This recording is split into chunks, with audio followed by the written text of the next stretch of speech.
السلام عليكم ورحمة الله وبركاته. ازيكم عاملين ايه؟ جربتي بقى تعملي ميني بيتزا شعبية؟ جربتي تعملي ميني بيتزا بمكونات موجودة في كل بيت، بشوية مية وشوية دقيق هنعمل أحلى بيتزا شعبية اللي بتتباع في الفرن. هنعملها بأسرع طريقة وبأسهل طريقة وبأطعم طعم يعني طعمها روعة. تابعوا معايا الفيديو خطوة بخطوة وشوفوا بنفسكم بقى الطريقة، وشوفوا ازاي هنشكلها بسرعة البرق. ف5 دقايق بالظبط هتكونوا مشكلين الميني بيتزا دي. وطبعا هنعملها اقتصادية وبدون تكاليف باللي موجود في التلاجة واللي موجود في البيت. يلا بينا نشوف الطريقة، ويلا نبدأ بسم الله ونصلي على رسول الله عليه أفضل الصلاة والسلام. اللهم صل وسلم وبارك على سيدنا محمد وعلى آله وصحبه وسلم. أول حاجة هنجيب البولة بتاعتنا وننزل بمعلقتين سكر صغيرين ومعلقة خميرة صغيرة وكوباية مية من الحنفية، لكن لو احنا في الشتاء هندفي المية ونقلبهم كويس جدا لحد لما السكر يدوب. وبعد كده هنزل بنص كيلو من الدقيق ونقلب كده. طبعا انا شايلة نص كوباية مية على جنب. نزود بقى المية حبة بحبة حسب نوع الدقيق. في دقيق بيمتص السوائل وفي دقيق لا، فاحنا مش هنحط كمية المية مرة واحدة كوباية ونص، لا، هنحط كوباية في الأول وبعد كده النص ده ننزل حبة حبة لحد لما العجينة تظبط معانا. أهم حاجة بقى إن احنا نعجن العجينة كويس جدا. وبعد كده نزلت بمعلقة كبيرة من الزبدة أو السمنة أو الزيت، أي مادة دهنية موجودة المتاح دايما بنعمل بيه، ونعجن كويس جدا لمدة 10 دقايق أو ربع ساعة.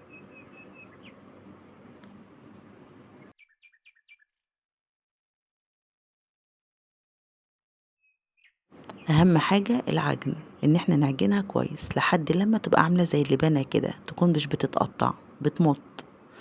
وبعد كده هحطها في البولة تاني وادهن ايديا شوية زيت وادهن الوش واغطيها واسيبها تخمر.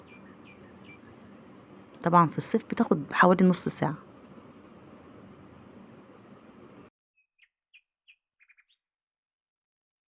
وبعد ما اختمرت بالشكل ده هنشيلها بقى وننزلها على الرخامة بتاعتنا ونفردها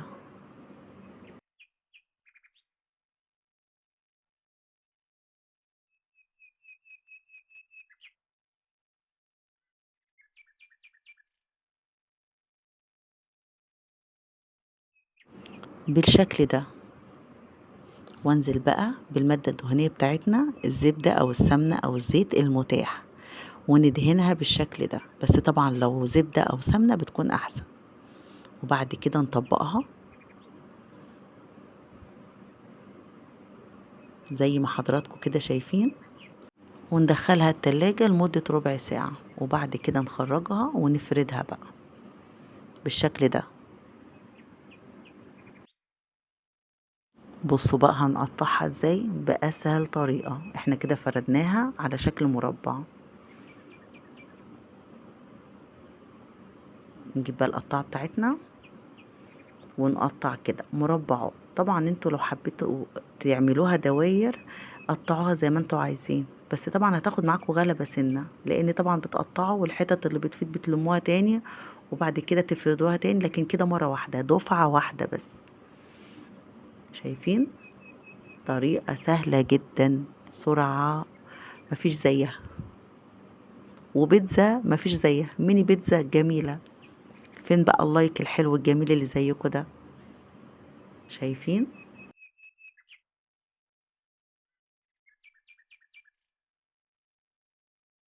نرصها بقى في الصينية بتاعتنا بالشكل ده. وادي الصلصة اللي هي صلصة البيتزا. انا جبت صلصة حطيت عليها آه بصل بودر وتوم بودر وفلفل اسمر وحبة ملح وحبة زعتر، وقلبتهم كويس جدا ومعلقة زيت. وبعد كده هدهن بيها بقى البيتزا بتاعتنا. دي ميني بيتزا شعبية اقتصادية سهلة جدا ببلاش. بنص كيلو دقيق وشوية مية وأي مادة دهنية.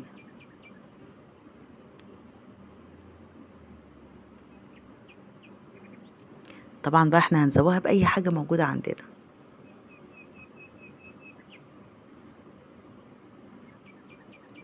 كفاية العجينة الطرية بتاعتها التحفة دي.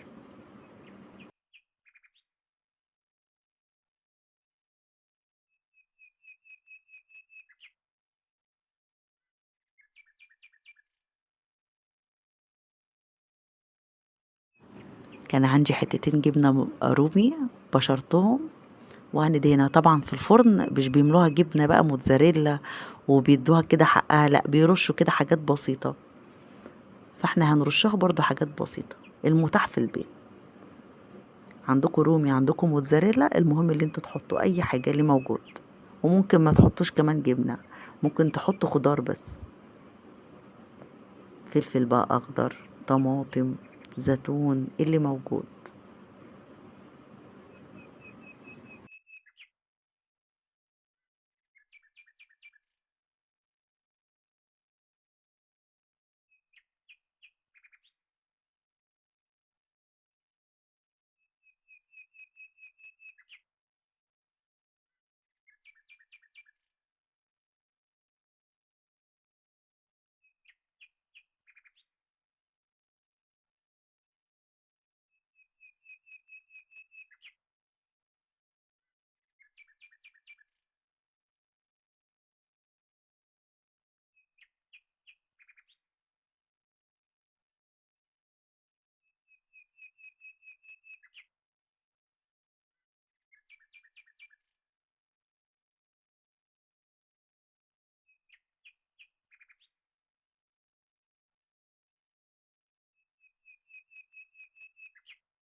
المتاح اللي موجود في البيت احنا هنستعمل بيه. بس انا حطيت فلفل وفلفل اخضر وجبنة وطماطم وزيتون، المتاح.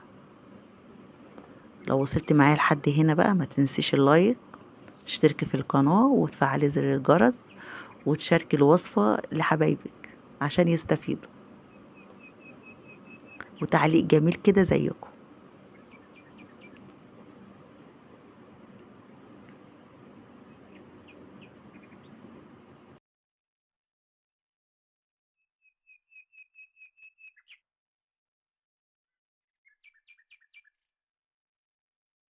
ورشيت برضو حبة جبنة كده صغننين من فوق الوش.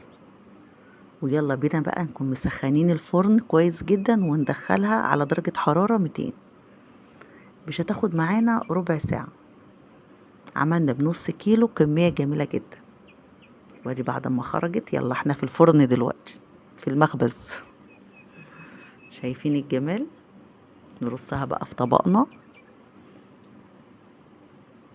طبعا دول مش الكمية كلها، يعني دول نص الكمية.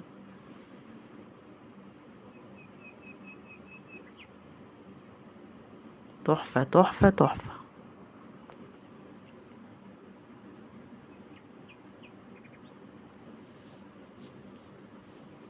ايه رأيكم بقى؟ شايفين؟ عجينة جميلة وناعمة وهشة وطرية وبجد جميلة. هستنى بقى رأيكم في التعليقات، لو جربتوها قولولي ايه رأيكم.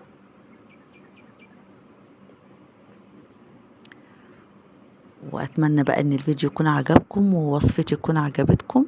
ولو عجبتكم بقى، لو عجبكم الفيديو وعجبتكم الطريقة، ما تنسوش بقى اللايك والشير والسبسكرايب وتشتركوا في القناة.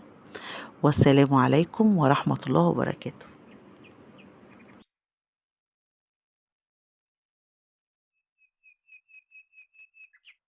دمتم في حفظ الرحمن.